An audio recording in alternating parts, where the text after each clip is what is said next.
Hello मेरे class 11 के JNV aspirants, तो उम्मीद करता हूं सभी स्वस्थ और मस्त हैं। तो आज हम मिल रहे हैं आपके एसएसटी के इंपॉर्टेंट 20 क्वेश्चंस के साथ। ठीक है, तो वन बाय वन चीजों को समझेंगे और देखेंगे कि कौन कौन से क्वेश्चन आज हमारे पास हैं जो आपको आपके एग्जाम पॉइंट ऑफ व्यू से अच्छे हैं, इंपॉर्टेंट हैं। ठीक है, तो पहले क्वेश्चन से स्टार्ट करते हैं। एक सेकेंड। ठीक है जी। तो पहला क्वेश्चन है, who among the following form the secret society. ठीक है, एक सीक्रेट सोसाइटी बनाई है और जिसका नाम था यंग इटली। यंग इटली नाम की secret society. Nationalism in Europe से क्वेश्चन है ये वाला। ठीक है, अगर आपने पढ़ा होगा चैप्टर को अच्छे से तो वही पूछ रहा है कि किसने बनाई है। तो वो बनाई है भाई ये जोसेफ मैजिनी ने। किसने? जोसेफ मैजिनी का नाम आपको यहाँ पर याद होना चाहिए, यंग इटली से रिलेटेड। ये एक सीक्रेट सोसाइटी बनी है और ये सीक्रेट सोसाइटी तब बनाई गई थी जब कंजर्वेटिव्स को क्या करना था, हमें अपोज करना था। लेकिन उनको पता था, इनको पता था कि अगर सामने आकर अपोज करेंगे तो हम गिरफ्तार कर लिए जाएंगे या फिर चीजें फिर रुक जाएंगी। तो इन्होंने इनडायरेक्टली छुप करके, ठीक है, अपोज करना शुरू किया था। तो उसमें ही एक सीक्रेट सोसाइटी बनी थी जिसका नाम था ये यंग इटली। क्वेश्चन क्लियर है? फर्स्ट क्वेश्चन क्लियर है सभी को? बहुत अच्छा, आगे चलो। Under which treaty Greece recognized as an independent nation. तो ग्रीस जो था नेशन, इंडिपेंडेंट नेशन बना था 32 में, और किस ट्रीटी के तहत बना था? तो ट्रीटी ऑफ कॉन्स्टेंटिनोपल। ठीक है, कॉन्स्टेंटिनोपल के थ्रू बना था वो 1832। कभी कभी ये लास्ट जब मैंने आपको कराया था क्वेश्चन, उसमें ये क्रोनोलॉजी में पूछा था क्वेश्चन, तो आपको याद रहना चाहिए 1832। ठीक है, 1832 याद रहना चाहिए।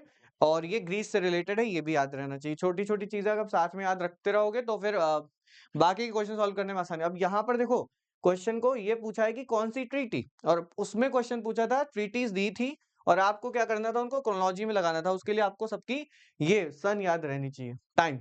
ठीक है, ये टाइम पीरियड अगर याद रहेगा, ड्यूरेशन, तो फिर वो क्वेश्चन भी सॉल्व हो जाएगा। तो ये दो तरह के क्वेश्चन इससे बनते हैं। ठीक है, चलो।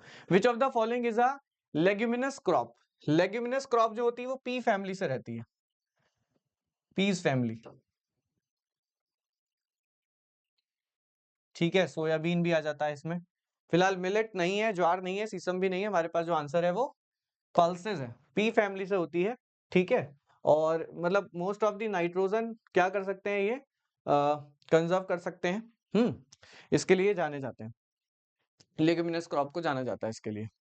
ठीक है, खेतरी माइंस पूछ रहा है आपसे कि राजस्थान में फेमस है किसके प्रोडक्शन के लिए? खेतरी माइंस। ओके, कहां पर है? पहली बात, राजस्थान में, ये याद रहना चाहिए। कहां पर है? मे बी क्वेश्चन ये बन जाए कि है कहां, है ना? क्वेश्चन ये बन जाए कि है कहां, तो राजस्थान में है। और किस प्रोडक्शन, किसके प्रोडक्शन के लिए? आयरन, माइका, कॉपर और कोल। तो ये जो माइन है वो कॉपर के लिए है, कॉपर के प्रोडक्शन के लिए फेमस है। किसके लिए? कॉपर के प्रोडक्शन के लिए। तो क्वेश्चन 4 का आंसर होगा सी। क्लियर है? आगे चलें।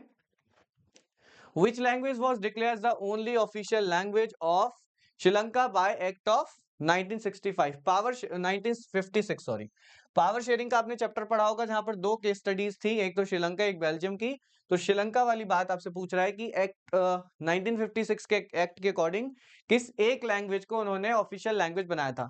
उस एक ही, जबकि वहां पर तमिल स्पीकर भी थे और सिन्हाला भी थे और भी लोग थे, मतलब मेजरली दो ही थे, तमिल और सिन्हाला। तो उन्होंने सिन्हाला जो लैंग्वेज था उसको ऑफिशियल लैंग्वेज बनाया और इसके बेसिस पर बहुत सारे से डिस्क्रिमिनेशन फेस किए तमिल स्पीकर्स ने। ठीक है, कुछ नेटिव तमिल थे, कुछ बाहर से आए थे, है ना, इंडियन तमिल थे। फिलहाल तो इसको बनाया गया सिन्हाला, और इसी के बाद फिर काफी सारी सी चीजें हुई और इसमें सिविल वॉर भी देखने को मिला। श्रीलंका ने सिविल वॉर भी फेस किया फिर, क्योंकि क्योंकि मेजोरिटी देखी गई, मेजोरिटी देखी गई। ठीक है, आज भी जो इलेक्शन जीतता है पर्सन, उसकी मेजोरिटी होती है और मेजोरिटी के बेसिस पर वो इंडिया में प्राइम मिनिस्टर बनता है, इंडिया में सीएम बनता है। ठीक है, बट स्टिल ऐसा नहीं होता कि जो माइनॉरिटीज हैं उनके राइट्स को मतलब वैल्यू ना दी जाए। ठीक है, लेकिन यहाँ पर वही किया गया, मेजोरिटी को माना गया।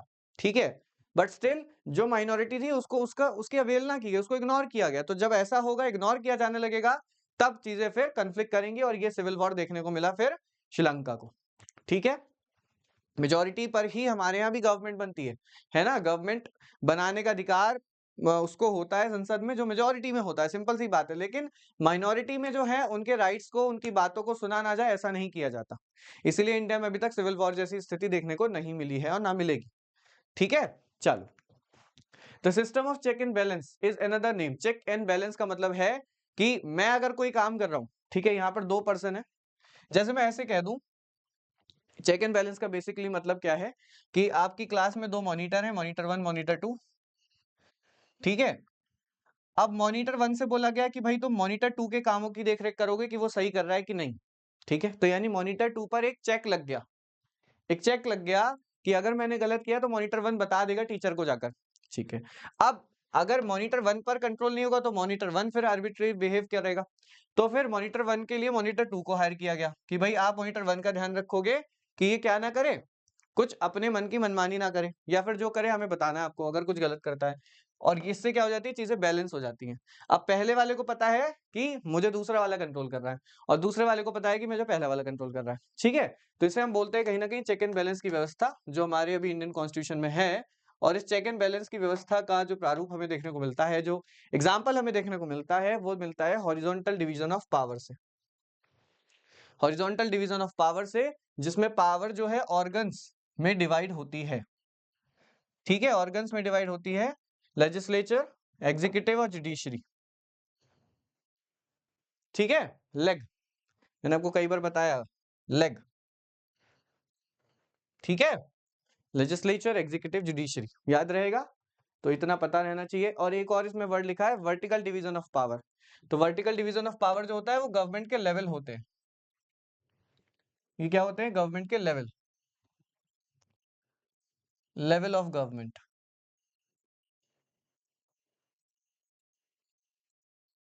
ठीक है। कौन कौन से, सेंट्रल, स्टेट, वैसे मोस्ट ऑफ दी कंट्रीज में 2 ही होते हैं, लेकिन इंडिया में तीसरा भी है, लोकल। इंडिया में 3 टियर ऑफ गवर्नमेंट है ना, तो यहाँ पर वर्टिकल ये रहता है, ठीक है, याद रहेगा। Power shared among the social groups, तो सोशल ग्रुप्स का मतलब यहाँ पर वही है कि माइनॉरिटी में जो है उनकी राइट्स को प्रिजर्व कर, मतलब सेफ रखना। फेडरल डिवीजन ऑफ पावर इसको हटा देते हैं, वो यही है कहीं ना कहीं। तो इसका आंसर कौन सा होगा, काफी कुछ लिख दिया मैंने, बी आंसर है इसका, सही है। Which sector has emerged as the largest producing sector in India, replacing the primary sector, primary sector को रिप्लेस करने वाला, और इंडिया की बात कर रहे हैं, तो यहां पर आंसर करोगे आप tertiary sector, that is called the service sector also, as well I should say, service sector बोला जाता है। सेक्टर ऑफ इकोनॉमी से अक्सर क्वेश्चन पूछा जाता है, इसलिए मैंने हर क्लास में कोई ना कोई क्वेश्चन जरूर रखा है, ठीक है। ईडेबल आइटम्स, लेकिन यहाँ पर हमसे पूछ रहा है आईएसआई मार्क जो है वो किस आइटम्स पर देखा जाता है, इसमें से ज्वेलरी पर, एडिबल ऑयल पर, इलेक्ट्रॉनिक गुड्स पर, या सीरियल्स पर। तो आईएसआई मार्क आप देखोगे इलेक्ट्रॉनिक गुड्स पर, उसकी श्योरिटी देते हैं कि ये सेफ है यूज करने के लिए, ठीक है। डन, समझ में आया, यहाँ तक कोई दिक्कत नहीं। ज्वेलरी पर होता है बीआईएस मार्क, है ना, ओके। और ईडेबल थिंग्स पर होता है एग मार्क। चलो फिलहाल आगे देखेंगे, असर्शन रीजन के क्वेश्चन आते हैं आपके पास, ठीक है। पहला ये है कि following the defeat of Napoleon in 1815 में नेपोलियन हार गया। European government were driven by spirit of conservatism. Conservatism का मतलब क्या है कि जो पुरानी प्रथाएं हैं, परंपराएं हैं, एज इट इज बनी रहे, ठीक है, एज इट इज बनी रहे। मतलब जो यहाँ पर प्रथा और परंपरा सिर्फ और सिर्फ इस ओर इशारा करती है कि जो राजा की सुपरमेसी है, किंग की सुपरमेसी है, वो एज इट इज बनी रहनी चाहिए, बनी रहनी चाहिए। सो यहां पर वही लिखा है, क्योंकि रीजन क्या है इसका, conservatives believe that established traditional institution of state and society should be preserved। Conservatism के साथ जोड़ के याद रखो प्रिजर्वेशन, मतलब प्रिजर्वेटिव, सॉरी, प्रिजर्व्ड, ठीक है। तो ये प्रिजर्व वर्ड, वो क्या चाहते हैं कि ये जो स्टेट एंड सोसाइटी है जो पहले से बनी है traditional state and society, traditional word भी लिखा है, ठीक है, पारंपरिक रूप से जो बने हैं स्टेट एंड सोसाइटी, वो एज इट इज बने रहने चाहिए, क्या रहने चाहिए, बने रहने चाहिए। तो बस यही आंसर सही कर देंगे, ठीक है जी, डन है, बहुत अच्छा, बहुत बढ़िया। तो यानी ये दो सही है, दोनों सही है, और ये आर अच्छे से ए को एक्सप्लेन भी कर रहा है, सही है। एक और question, civil disobedience movement was different from the non cooperation movement, बिल्कुल सही बात है। नॉन कॉपरेशन मूवमेंट का मतलब था कि हम कॉपरेट नहीं करेंगे आपके साथ, ठीक है।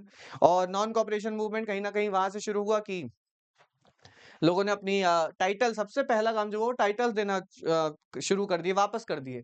जो मेडल जो गवर्नमेंट ने उस समय, गवर्नमेंट कौन सी थी, ब्रिटिश गवर्नमेंट थी, तो जो भी गवर्नमेंट ने कोई पुरस्कार, कोई मेडल, कोई अवार्ड्स, है ना, कोई टाइटल, ये सब चीजों को लोगों ने वापस करना शुरू कर दिया। तो यहाँ से नॉन कॉपरेट कहीं ना कहीं हुआ, और लोगों ने काम करना बंद कर दिया। जो भी गवर्नमेंट इंस्टीट्यूशंस थे वहां पर काम करना बंद कर दिया। स्कूल टीचर्स ने स्कूल में पढ़ाना बंद कर दिया। लॉयर्स ने अपनी जो प्रैक्टिस थी वो छोड़ दी कोर्स में। लेकिन समय के साथ ये चल नहीं पाया लंबे टाइम तक। रीजन ये था कि हमारे पास कोई ऑल्टरनेटिव इंडियन इंस्टीट्यूशंस नहीं थे।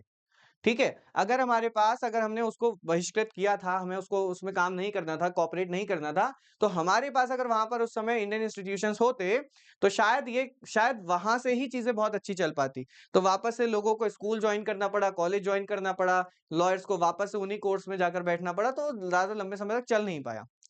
और सिविल डिसोबीडियंस फिर अलग तरीके की चीज थी।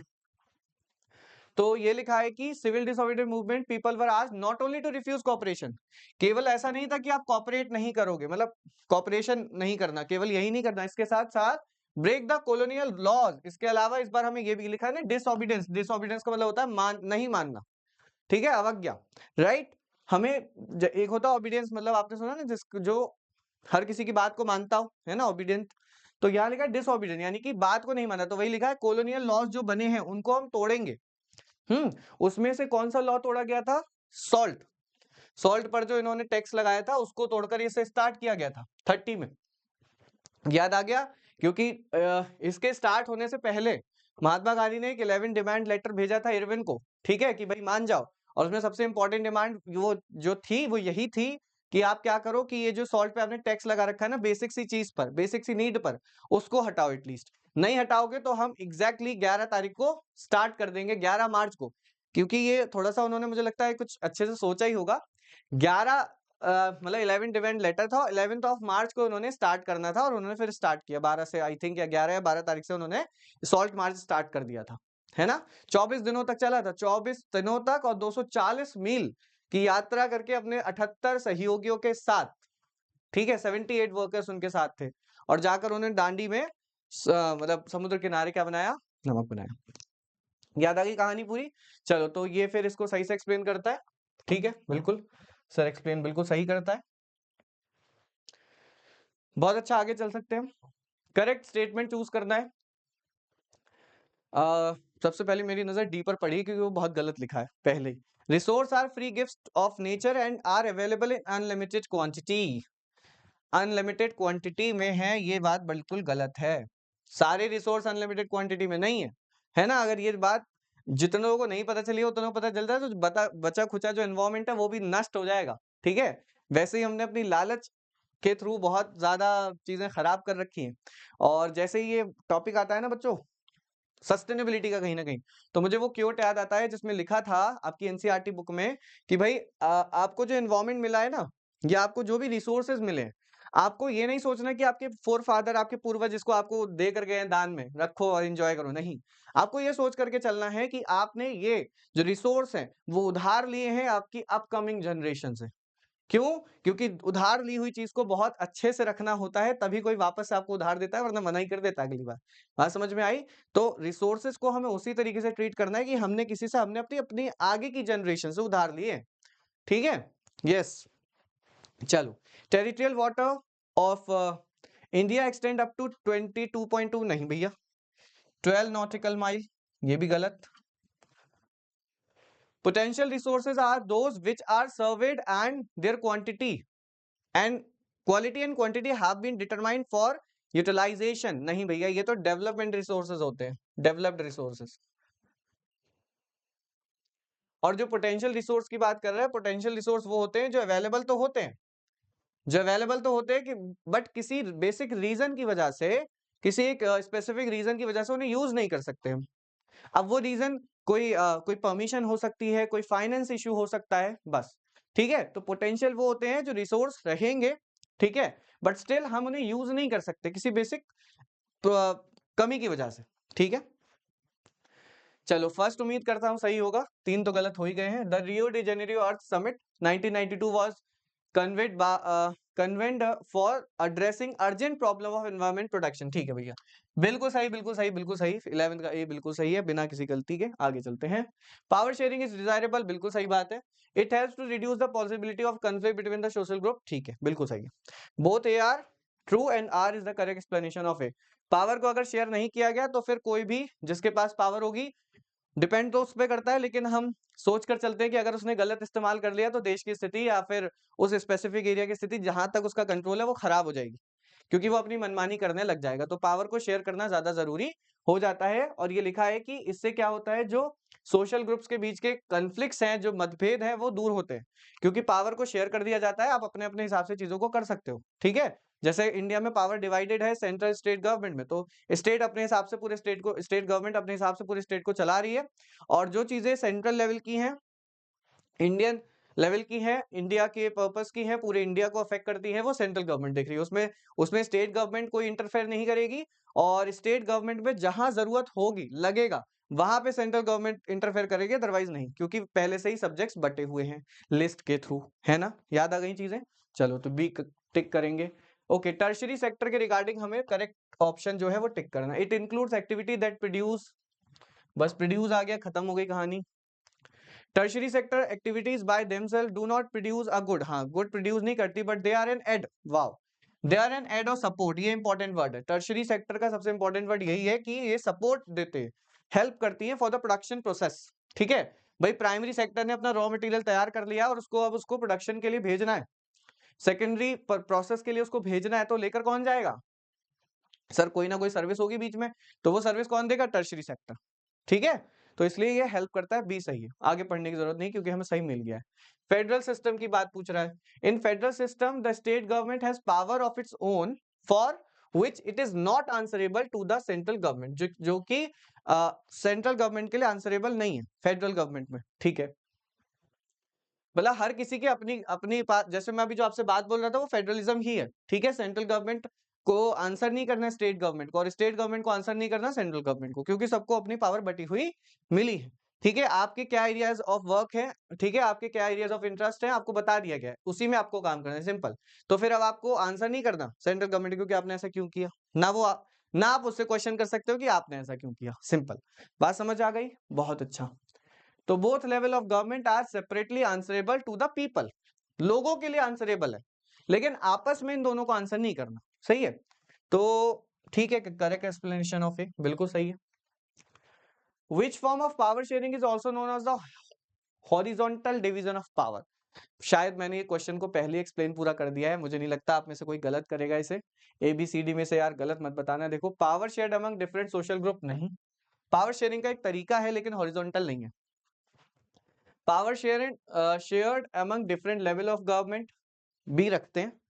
Shared among different organ of the government, ठीक है। और जी, power share between the political parties, ये चारों जो लिखे, पहली बात मैं आपको ये बता दूं कि जब आप NCERT बुक पढ़ोगे, तो जब पावर शेयरिंग के टाइप्स पढ़ोगे, तो ये चारों मिलेंगे आपको, तो ये चारों के चारों मिलेंगे। ठीक है, फिलहाल इसमें से स्पेसिफिक हॉरिजॉन्टल के बारे में पूछा है, तो हॉरिजॉन्टल मैंने आपको बताया था कि हॉरिजॉन्टल मतलब होता है different organ of the government. ठीक है, different level of the government तो हमारा वर्टिकल होता है। ठीक है, ये कौन सा होता है, vertical, vertical sharing of power. ठीक है, तो जी सी आंसर सही है, उम्मीद करता हूं सभी को याद आया होगा। Who demanded the separate state, अभी जब मैं आपको सिचुएशन बता रहा था श्रीलंका की, तो जब श्रीलंका की जब तमिल स्पीकर्स ने देखा कि भाई उनको राइट्स, उनके राइट्स प्रिजर्व नहीं है, या फिर उनको कोई वैल्यू नहीं दे रहा, उन्हें अपने देश में लग ही नहीं रहा है कि हम उस देश के नागरिक भी हैं। ठीक है, हमें देश में रहकर अगर ये एहसास हो जाए कि हम देश के नागरिक हैं या नहीं, तो यानी स्थिति बहुत ज्यादा देश की खराब है ना। चलो, इसका मतलब उस देश के लिए, अपने नागरिकों के लिए कोई फर्क ही नहीं है। तो वही चीजें चल रही थी, तो तमिल स्पीकर्स ने कहा ठीक है, अगर आप हमारी लैंग्वेज को वैल्यू नहीं दे सकते, हमें आप सरकार, हमें आप जॉब नहीं दे रहे, हमें आप कहीं जाने नहीं दे रहे, बिजनेस नहीं करने दे रहे, सभी चीजों पे रोक थी, तो फिर हमें चाहिए एक सेपरेट स्टेट, जिसका नाम उन्होंने रखा तमिलीलम। ठीक है, जो अलग मानते थे, तो वो तमिल स्पीकर्स थे, जिन्होंने कहा कि अब आप हमें अलग स्टेट ही कर दो, जब आप हमें इस स्टेट में रहते हुए कोई वैल्यू नहीं मिले, तो ठीक है, फिर हमें हमारा स्टेट अलग कर दो, फिर हम अपने सुख से रहेंगे, आप अपने सुख से रहो, हम अपने सुख से रहेंगे। ठीक है, क्योंकि फिर इसी रीजन पर जो है सिविल वॉर हुआ था, समझ रहे हो, यानी एक ही देश के दो सोशल ग्रुप, एक ग्रुप सिनाला स्पीकर, सिनाला कम्युनिटी, और एक कम्युनिटी तमिल कम्युनिटी। एक ही देश में रह रहे हैं लेकिन सेटिस्फाई नहीं, ठीक है, क्योंकि दोनों में से एक के साथ तो बहुत अच्छा किया जा रहा, दूसरे को समझा ही नहीं जा रहा। थोड़ा बहुत चलता है लेकिन यहाँ तो बहुत गैप था, ठीक है। तो बेल्जियम ने इस क्या नाम है एग्जाम्पल को समझा। कुछ लोग क्या होते हैं बच्चों सोसाइटी में, कुछ लोग होते हैं कि आएगी तभी समझे, कुछ लोग दूसरों की प्रॉब्लम देखकर अपने आप को सतर्क कर लेते हैं कि मे बी अगर मेरे साथ ऐसा हो तो मैं कैसे रिएक्ट करूंगा, या फिर I should have to prepare for that kind of situation, ठीक है, ऐसा कुछ। चलो तो 16 का आंसर हो गया।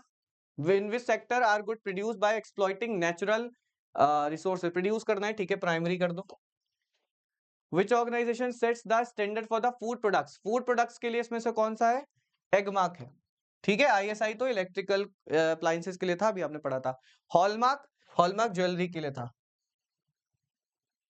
आजकल बहुत हो रहा है कि हॉलमार्क ज्वेलरी ही लेनी है, ठीक है। चलो 19 का क्वेश्चन हमारा क्रोनोलॉजी से रिलेटेड है। चौरी चौरा इंसिडेंट कैसे earliest to latest, sorry latest नहीं, लास्ट, ठीक है, लास्टेस्ट, ओके।